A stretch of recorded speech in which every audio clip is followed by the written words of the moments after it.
And of course, even though schools are letting out, school safety is top of mind for many right now, keeping students and educators protected in the classroom and preventing school shootings altogether. Arkansas legislators gathered today for an education committee meeting to discuss just that.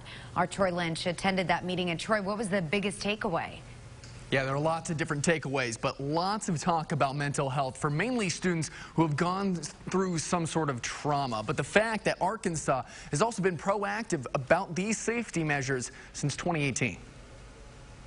We also have a history in our state of these types of incidents. It's hard to ignore the gun violence happening in Arkansas and around the country. I think we've really become desensitized to how awful these acts of violence really are. Craig Bose is a father of 3 who are students in the Little Rock School District. They need to be able to feel like they can come to school to learn and play with their friends and not have to, worry about what might happen. Arkansas state legislators met Monday discussing old and new ways to prevent shootings in schools. We've been working on school safety for a very long time.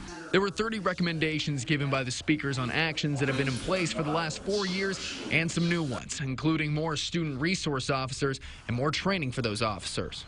And recommendation 2 is, if financially practicable, schools should ideally have at least one SRO for each campus. Right now, only 20% of Arkansas campuses have an SRO. There's a number of school districts across the state that have chosen to arm staff and arm teachers. When it comes to guns, school districts in Arkansas are allowed commissioned school security officers. That's school faculty who have gone through 60 hours of training and certified through Arkansas State Police. All the state police were able to tell me was that this is a very viable program.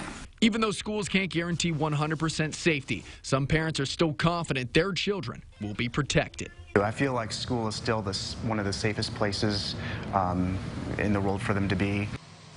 And Dr. Nikki Edge with UAMS says since August they implemented a training program called Trauma Resource Initiative for schools. And some of the other measures that were discussed, they were equipping classrooms to be locked from the inside and unlocked from the outside, main campus buildings having a single entry port, and also district campuses to have anti-bullet related / anti-shatter resistant glass at reception desk check-in. Of course, that was just a fraction of what was discussed today, but a lot of questions still need to be answered.